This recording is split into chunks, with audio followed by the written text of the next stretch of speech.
So this will now be the second half of our first session on Vakkom Moulavi, Reform, Politics and Thought. And we're going to be having two more papers in this second half. Unlike in the first half, we're going to take one paper and then have questions, and then the other, not least because our next speaker has to catch a train. So I would like to welcome KM Seethi from Mahatma Gandhi University to the stage, who is going to speak on Muslim Nadha in early 20th century Kerala. Thank you very much. This is a homecoming for me. In two ways, coming to Karyavattam after spending a lot of time in the 1980s, early 80s, as a student, as a researcher. It's always a homecoming. The second thing is that it's a homecoming to VMFT. I was the first secretary of the foundation when it was set up in the early 1980s, working with the first chairman, Dr. K.M. Bashir. So here, uncle, it was a wonderful time. And Vakkom Moulavi is one of the youngest sons, Isa Sar. We call him as a Isa Upapa. He was my grand uncle. It was a wonderful time. Yeah, we were in the process of setting up the foundation. Also, later on, it turned out to be a trust. Unfortunately, I couldn't be a part of this journey of VMFT since 1980s, since I was fixed up in Kottayam.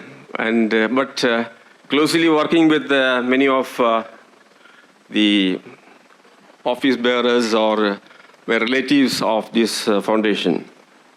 And this is a journey which I started in the late 1970s when Vakkom Moulavi's selected works were published. And perhaps that was the beginning of a series of engagements. It was only after the publication of the selected works in 1979 that people started thinking about Vakkom Moulavi. It always baffles me, and maybe many who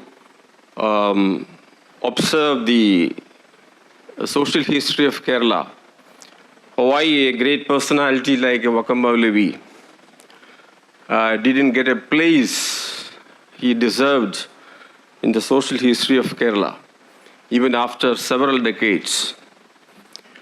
We know Kerala's social reform movements were very, very diverse, with unique experiences of each community.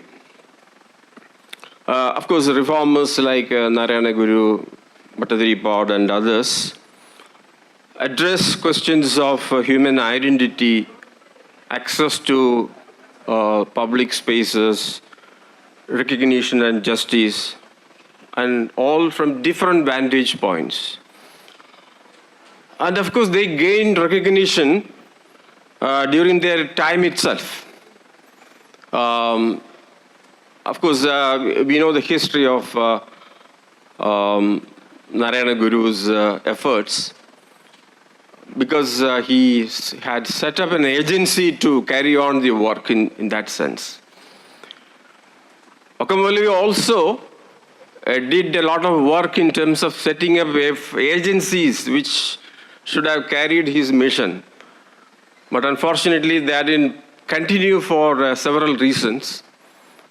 One reason could be that in the process, there was this two-nation theory and also the separatist ideology gaining ground from the 1990s onwards.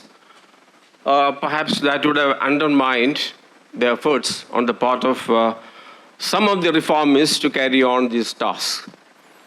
A paradoxical situation was it that many reformers were in the business of carrying out this two-nation theory, but the traditionalists were quite skeptical and also critical of this two-nation theory at that point of time. We have the Aligarh movement with its modernist ideas were in the process of championing the cause of two-nation theory. and Jamia Millia and other universities were not exactly championing this cause. Mahatma Gandhi was more or less a champion of Jamia Millia, not Aligarh, because he had a feeling that Aligarh, with a lot of reformers, were in the process of separatism in that sense. That's one side of the story. You find that we ask the same question with regard to other reforms like Ayan Gali, Puigil Apachan, Pambadi Joseph, Saint Kuriakos Chavara, and many others, including Vakkom Moulavi, had to wait quite a long time to get a recognition. And this uneven pattern of social recognition shows the selective nature of Kerala's social history, and of course its own historiography, which often prioritized elite narratives, amounting to a sort of marginalization of or exclusion of these contributions of subaltern and minority interventions in different ways. So while the nationalist historiography ignored these movements or their leaders, the Marxist historians also failed to address this exclusionary tendency, I must say. Rather, their concerns were class-based movements and tended to overlook the intersecting concerns of or issues of caste, religion, and minority identity. So while we attribute the lapses of ignorance to both the left and the right political dispensations in Kerala, there is another side of the story that obviously comes from within the Muslim community. There's a major section of the Indian Kerala Muslim community now thinly divided between AP, EK factions of Sunni formation. They were never willing to accept Vakkom Moulavi as a social reformer for obvious reasons. And they were the major vote banks of both the LDF and UDF in Kerala. So you know how do they negotiate between all these things. Coming back to the acclaimed heirs of Vakkom Moulavi, the Nadwatul Mujahideen, which was formed after 20 years of Vakkom Moulavi, they never constituted a big vote bank for them, for these LDF and ULDF. And their voices were more or less feeble in electoral terms. Moreover, the stigma attached to them, the Mujahideen faction, the reformist faction, as Wahhabis, makes people confused. You would have read in newspapers 3 days back, or yesterday, that the Samasta conference held in Malappuram or Kozhikode decided to confront the Wahhabi infiltration into the Sunni institutions. So that means they are still obsessed, they are still confused about what Wahhabis are, what all that Salafis are doing it. Anyway, what I'm saying is that today, the attribution of Wahhabism to fundamentalism and even terrorism globally has dangerous implications. I remember having read an article written by a Samasta Musalliyar immediately after the 9/11 attacks, suggesting that we have the roots of this terrorism in Kerala. The roots go back to Vakkom Moulavi, who was the champion of what we call as Wahhabism, Salafism, and naturally, you have the fertile ground of terrorism in Kerala also.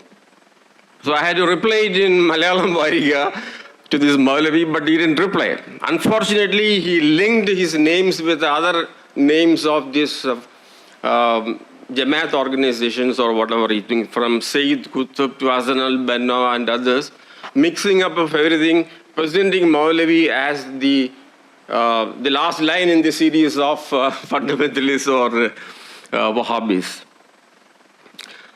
Coming back to the question of reckoning, we know that it was since 1960s that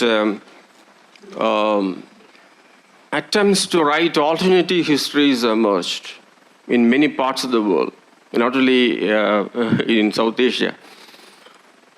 And there were attempts to make a social profiling of unheard voices or unheard personalities. But still, we have to reserve a place for Vakkom Moulavi.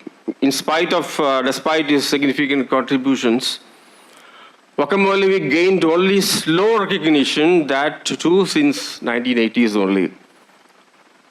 Still, his efforts to modernize, the so-called modernization of Kerala Muslim community remained largely unnoticed. And if you look at the footnote of the social history of Kerala, you will still find a place reserved for Vakkom Moulavi. What is that? The proprietor of Swadeshabhimani. That is the most recognition, the most important recognition that we can give to Vakkom Moulavi, the proprietor of Swadeshabhimani. And you find that this recognition, nothing more and nothing less, as the proprietor of Swadeshabhimani, continued for a long time, till the late 1980s onwards. And of course, with the intervention of, sadly, I must say this, with the intervention of only from within the family of a few members, including with the intervention of Vakkom Moulavi Foundation, with the emergence of the literature Vakkom Moulavi published, that the public space began to understand that there was a man like him who lived in Kerala and did a lot of other things other than Swadeshabhimani. Vakkom Moulavi never talked about Swadeshabhimani after his very dangerous, what we call the turn in the history of Swadeshabhimani in 1910 with the confiscation and transportation of Ramakrishna Pillai. Rather, he was, nobody recognized him as the editor of three other important journals, the Muslim journal, Al-Islam and Deepica. He was the editor. We never called him as the editor of these journals. And he also used used these three journals as the agencies of transformation. Though he worked with several organizations from South Kerala, like Chirayinki Taluk Muslim Samajam, what is it called? Nelakyamuk Muslim Samajam, to Kannur Mahasabha, Muslim Aika Sangam in Kozhikode, Lejinatul Ahmadiyya Sangam in Alappuzha. These were the organizations where he used to go and work with them, and they preside over meetings and like that. He was not like a person like Srinarayana Guru and his colleagues who were using the agency of Parivalana Sangam to carry on the task. So he was a person actually deprived of any agency to carry on the work, and many of his followers of that time were so busy in carrying on the tasks of two-nation theory or Pakistan movement and other things. And I must say that even other scholars, like the scholars who worked on Muslim community in Kerala, seriously, we always say that the foreign scholars are more informed and more intellectually capable in understanding issues far and wide. You know, Roland Miller, he had come to Kerala and spent long years in North Kerala and wrote a book on Maipala Muslims. But when you read the section on Vakkom Moulavi, you'll be surprised to know some of his statements.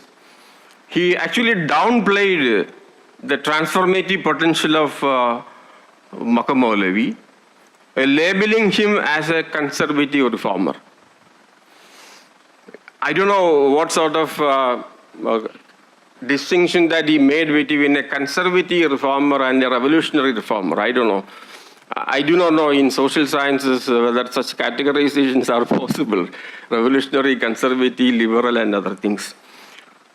T. Venugopalan, who wrote a very comprehensive biography on Swadeshabhimani Ramakrishna Pilla, he spent pages and pages on Vakkom Moulavi about the relationship between the editor and the owner and like that.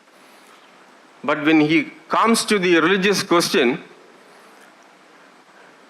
Venugopalan says that his religious mission was very parochial. He was only a Puritan, a puritanical. I think he used that particular quotation that Dilip Menon used in the last of your slides, using how Navikaranam is possible, like renovating a machine. Instead of throwing away the machine, how to remove the rust and other things that had gone into the machine. And he used only that. He never read any other writings.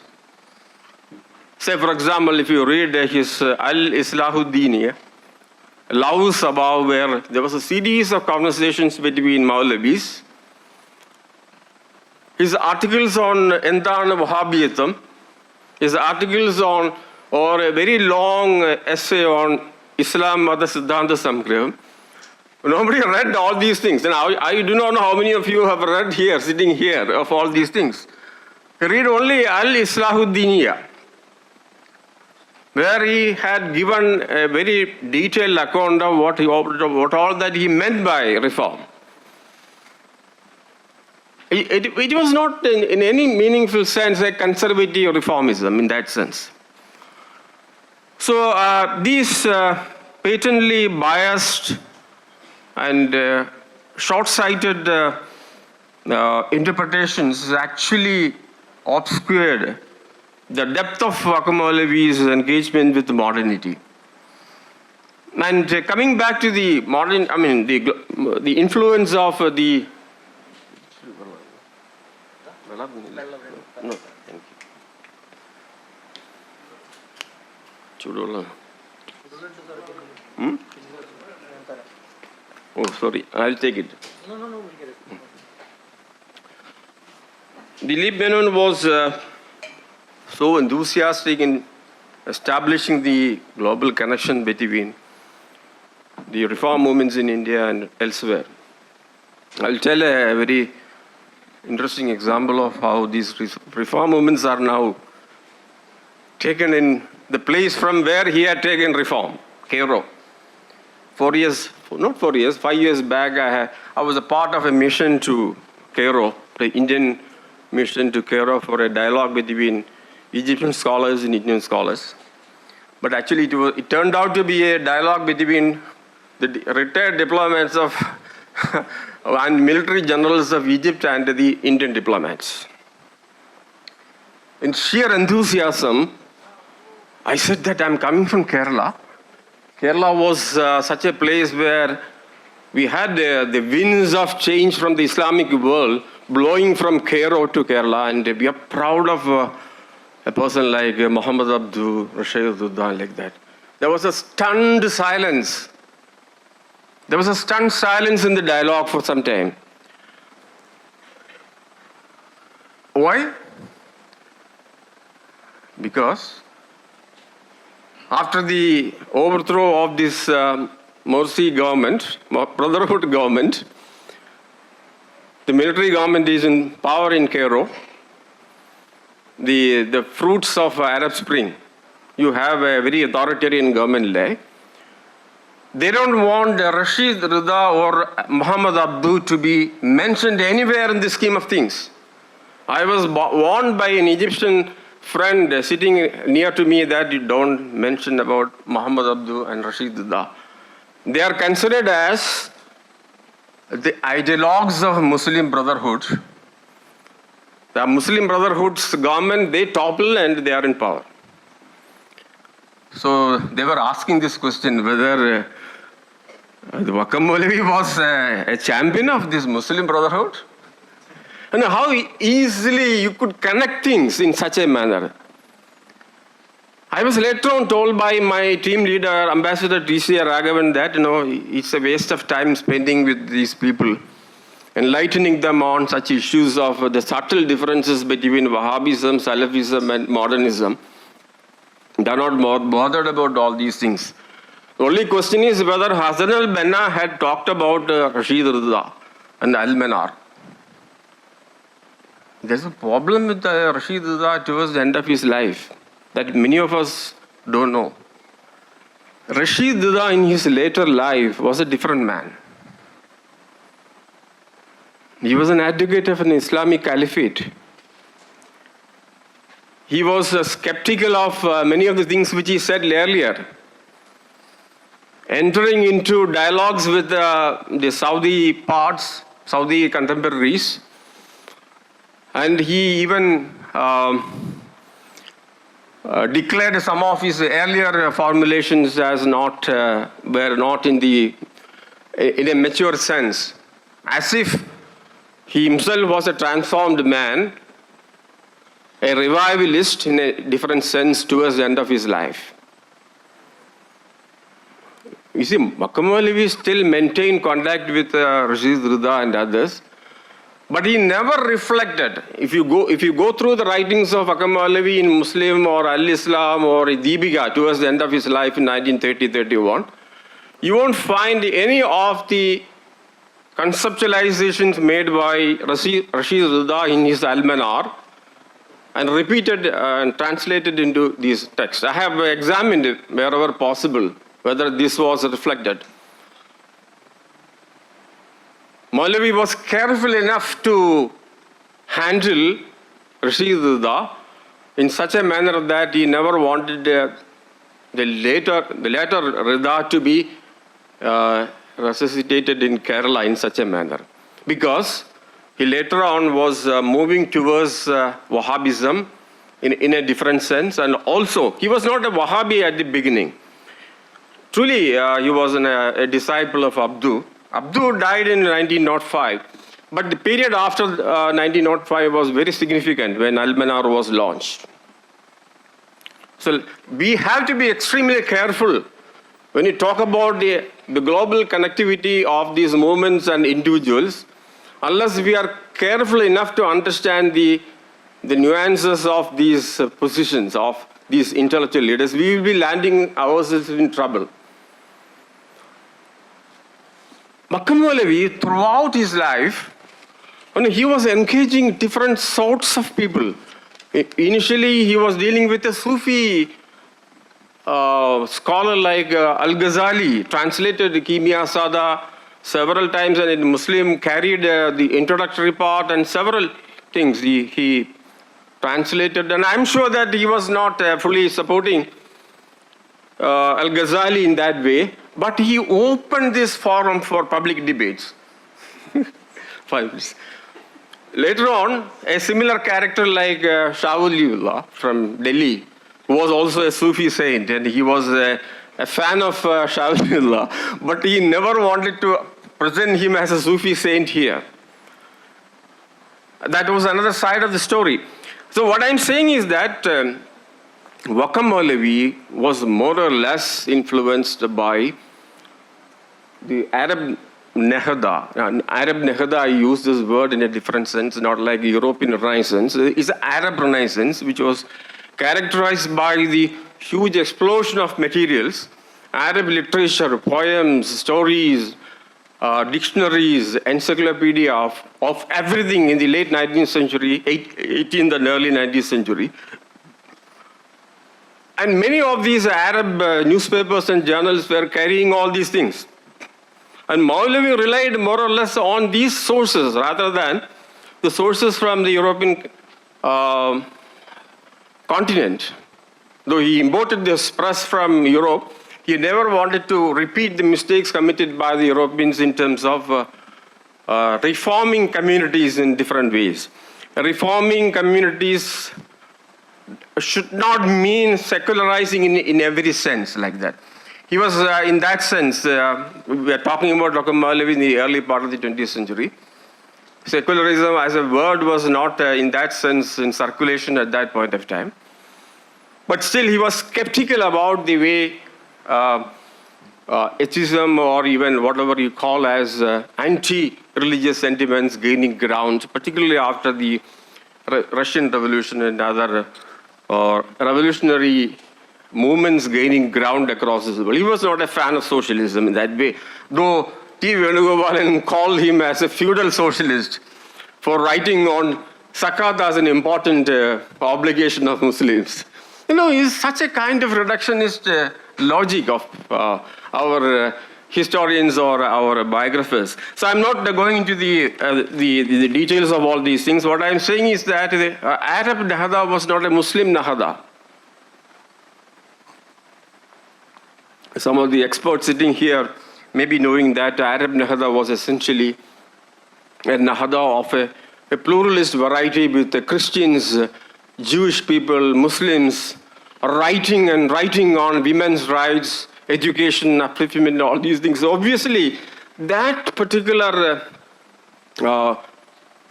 genre of what we call as Renaissance, not the European Renaissance of the 30s or 13th century onwards, that influenced Vakkom Moulavi in that sense.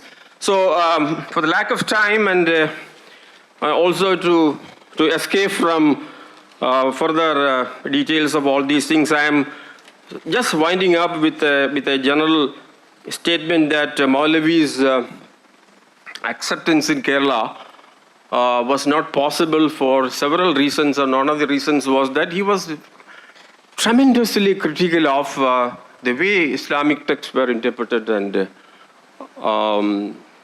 presented in Kerala. That's why that in Islam Mata Siddhanta Samgraham, he made a very clear statement that we have to transcend from all four schools of thought and see the Islamic mission, if you use this word, from the point of view of the ultimate good of people, and for which even he didn't even fear the wrath of other communities, his own communities, arguing that even the Islamic laws concerning temporal matters are subject to change. Do you think that the Muslim community, even after several decades of this reform, they are willing to accept that even temporal questions like whether it is marriage, divorce, or inheritance, whether they are going to accept this? Vakkom Moulavi wrote this. I'm sure that nobody will quote this sentence from Vakkom Moulavi's Islam Mata Siddhanta Sangraham. You know what he said? The laws of Islam concerning spiritual matters are eternal, no doubt. But the laws concerning temporal matters are not immutable. And hence, depending on the conditions of time and place, they are subject to change. What more evidence that you need to say that Vakkom Moulavi was for fundamental changes in the conditions of Muslims in different parts of the world. Let us not assume that your marriage, your divorce, your inheritance, these are all the ordained, the divine things. These are all matters of our temporal, our mundane matters. Let us not assume that everything is written in the Quran. No, I have written about ijtihad and other things in two major papers, one for AKG Center seminar in 1994, the second one for the volume edited by M.H. Ilyas on Islamic hermeneutics, how he used ijtihad as an important tool in interpreting Quran and other things. He always asked for the use of your brain, intellect, wherever the verses are silent, are unable to explain certain things, use of intellect. That's the beginning of the ijtihad. Ijtihad was not his invention, it was the invention of Prophet Muhammad. And it was something that other prophets continued. And later on, even poet Muhammad Iqbal wrote a book on the Islamic movements with a chapter on ijtihad. Thank you very much for listening to a very provocative lecture here. And I'm sure that I'll be able to submit a paper in time. I will end with a statement. Vakkom Moulavi is not a person to be venerated as a saint. He was a human being with all kinds of limitations and shortcomings during his time. He should be studied critically, and the community should be studied critically of its own problems of engaging each other. Why is that Vakkom Moulavi is still labeled as Wahhabi? He wrote a good article on Wahhabiyattam where he specifically said that I am not a puritanical in that sense. I want change in the conditions of lives of people here. Thank you very much.